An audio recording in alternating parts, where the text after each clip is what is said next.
આજે ગુજરાતમાં જે ન્યાય માંગે છે, ન્યાય આપવાની વાત તો દૂર રહી, ન્યાય માંગે છે અથવા તો પોતાની દુકાનો બચાવવા માટે, પોતાનો ધંધો વ્યવસાય બચાવવા માટે, પોતાનું ગુજરાન બચાવવા માટે, પોતાનો ગુજરાન અને દીકરા અને સંતાનોને ભરણ પોષણ માટે, પેટમાં ખાડો પૂરાય એ ચલાવવા માટે એક મહિલાએ જીવ આપવો પડે છે. આ ગુજરાતની ભાજપના મોડલની વરવી વાસ્તવિકતા છે.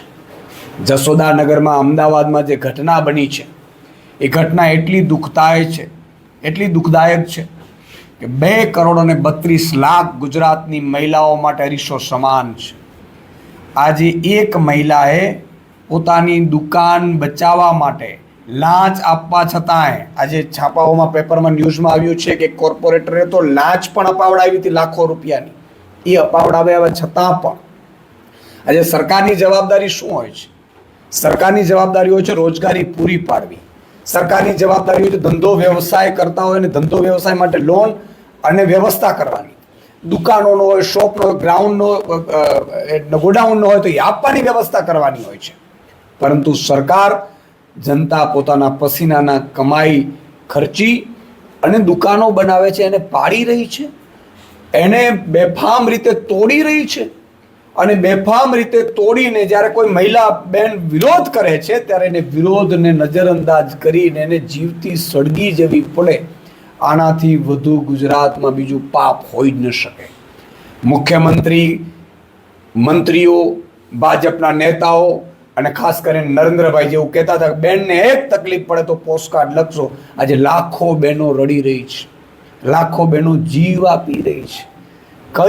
કયા ગુજરાત મોડલમાં આપણે રહીએ છીએ? કયા ભાજપના ગુજરાત મોડલમાં રહીએ છીએ જ્યાં બહેનોએ જીવતું સળગવું પડે છે પોતાના સંતાનોનો રોટલો ટકાવવા માટે? આનાથી બદતર હોઈ ન શકે. બીજી બાજુ તમે જો ગુજરાતમાં, આજે ગુજરાતમાં 5 લાખ કરોડનું કર્જ થઈ ગયું. બજેટથી પણ દોઢું કર્જ થઈ ગયું. તમે જુઓ 2021-22માં 3-3.5 લાખ કરોડની આસપાસ હતું અને 2 વર્ષની અંદર 1.5 લાખ કરોડ રૂપિયો વધારાનો કર્જ થઈ ગયો. ગુજરાતને દેવાના ડુંગરમાં ભાજપે દબાવી દીધું. નથી તો ભાજપે કોઈ સારી સડક બનાવી. તમામ જગ્યાએ જાઓ, ગામડે ગામડે આજે ખાડા પડ્યા છે, ગામડે ગામડે આજે સ્થિતિ એવી છે. શહેરોના હાઈવે તમે જુઓ, ટોલ જ્યાં ઉઘરાવે છે ભાજપ, એ હાઈવેમાં પણ મોટા મોટા ખાડા છે, લોકો મૃત્યુ પામે છે. તમે રસ્તા બનાવી નથી શકતા, તમે શાળા કોલેજો બનાવી નથી શકતા, તો બધું તમે પ્રાઇવેટને આપી દીધું. નવી કોઈ શાળા સારી બનાવી હોય ભાજપના રાજમાં, એવું બન્યું નથી. છે એ બંધ થઈ રહી છે. તમે જ્ઞાન સહાયકો, સારા શિક્ષકોની ભરતી નથી કરતા, કાયમી શિક્ષકોની ભરતી નથી કરતા. જ્ઞાન સહાયકોના નામે તમે નાટક ચલાવડાવો છો. હોસ્પિટલો સારી બનાવી નથી શકતા. જ્યાં હોસ્પિટલો છે ત્યાં ડોક્ટરો પૂરા નથી આપી શકતા. કોઈ સરકારી ભરતી નથી કરતા. તમામ જગ્યાએ આઉટસોર્સિંગ કરી નાખ્યું, તમામ જગ્યાએ કોન્ટ્રાક્ટ પદ્ધતિ કરી નાખી. તો આટલું દેવું ગુજરાતમાં કઈ રીતે થયું? આ રૂપિયા જે 4 લાખ કરોડનું બજેટ અને બીજા 1.5 લાખ કરોડ રૂપિયા તમે કર્જ વધાર્યું 1.5 વર્ષમાં, તો 5.5 લાખ કરોડ કયા નેતાઓના ઘરમાં ગયું? ગુજરાતની જનતા તમને પૂછવા માંગે છે. ગુજરાતની જનતા તમને આટલા માટે સરકારમાં બેસાડી નથી કે તમે બેફામપણે લૂંટ ચલાવો. આ તો એવું લાગે છે કે 27 સુધીમાં લગભગ અડધું ગુજરાત વેચાઈ જશે.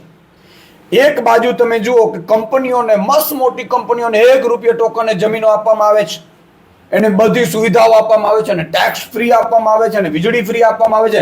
અને બીજી બાજુ એક જશોદાનગર અથવા તો બીજી મહિલાઓ કે જેમણે પોતાના ખર્ચે બનાવેલી દુકાનોને આ ભાજપના નેતાઓ, ભાજપની સરકારને, મુખ્યમંત્રી શ્રી પાડી દે છે અને મહિલાએ જીવ આપવો પડે છે. આ બેમાં તમે જુઓ કેટલું અંતર છે. એક બાજુ તમે લાલ જાજમ પાથરો છો અને એક બાજુ જે ગરીબ પોતાનું ઘર ટકાવી રાખવા માટે તમારે ત્યાં રોજગાર તો તમે આપી નથી શકતા, નોકરીઓ આપી નથી શકતા, સરકારી નોકરીઓ બંધ કરી દીધી છે.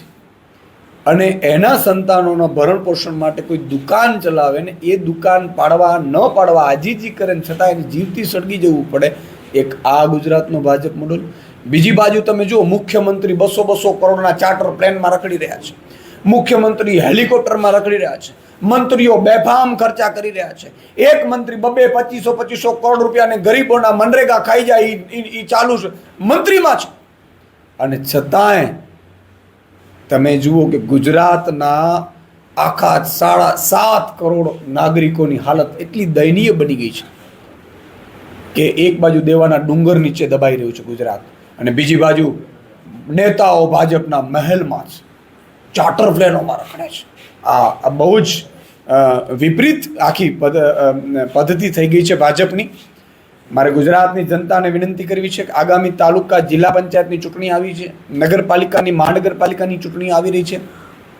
એમાં મને ખબર છે કેટલાય સારા નેતાઓ છે ભાજપના, એને ટિકિટો કાપવાનું અત્યારથી કહી દીધું છે કે તમે આટલા રૂપિયા આપો, આટલા રૂપિયા આપો. ભાજપ આ ખેલ કરી રહી છે.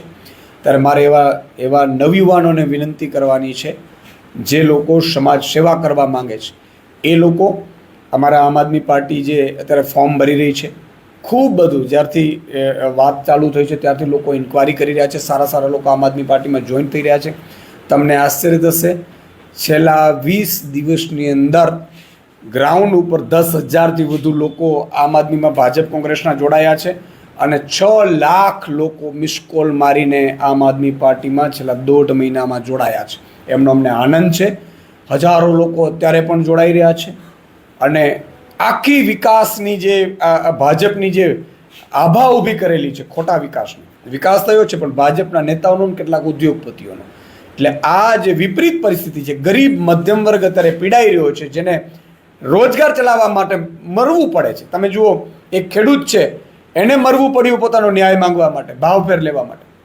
અહીંયા મહિલાએ મરવું પડ્યું પોતાની દુકાન ચલાવવા માટે. અને બીજી બાજુ ઉદ્યોગપતિઓને બેફામપણે નાણાં આપવામાં આવે છે, બેફામપણે સહયોગી સાથ જમીનો આપી દેવામાં આવે છે, હોસ્પિટલો આખી ઉદ્યોગપતિઓને સોંપી દેવામાં આવે છે. એટલે આ વરવી વાસ્તવિકતા ગુજરાતની છે. એનાથી ગુજરાતની ભાજપના બરડામાંથી છોડાવવા માટે એક જ પાર્ટી એ છોડાવી શકે એમ છે ને, એ આમ આદમી પાર્ટી છે.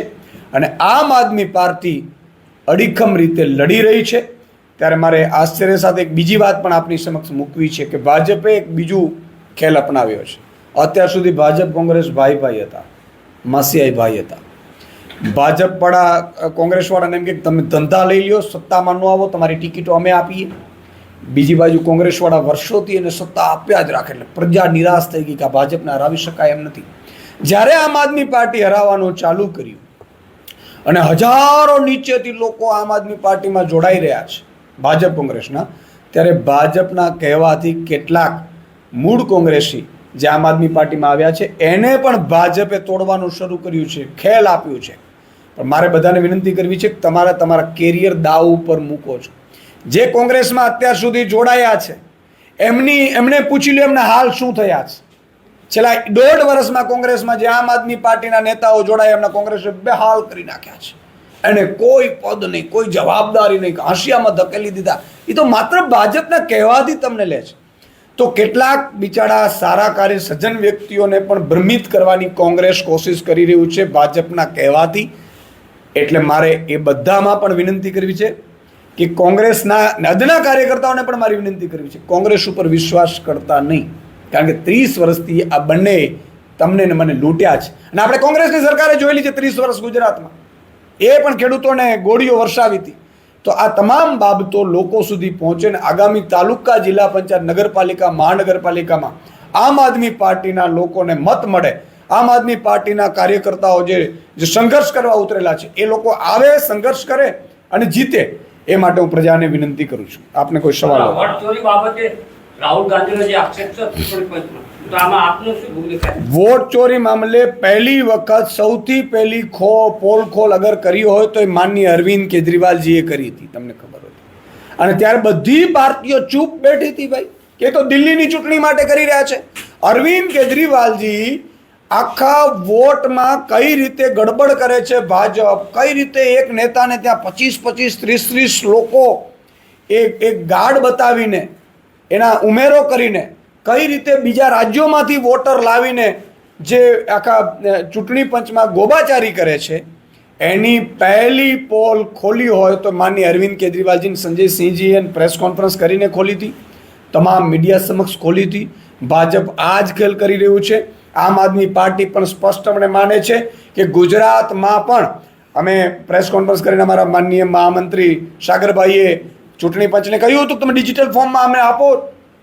હજી સુધી એ મળ્યું નથી. આગામી સમયમાં નહીં મળે તો આમ આદમી પાર્ટી ચૂંટણી પંચને અને રસ્તા ઉપર ઉતરવાની તો રસ્તા ઉપર પણ ઉતરશે. આ મામલે અમે અમારા બૂથ એજન્ટોને પણ તૈયાર કરી રહ્યા છીએ, જેથી કરીને મને પણ એવો વહેમ છે ગુજરાતમાં પણ વોટ ચોરી કરીને ભાજપે સરકાર બનાવી છે.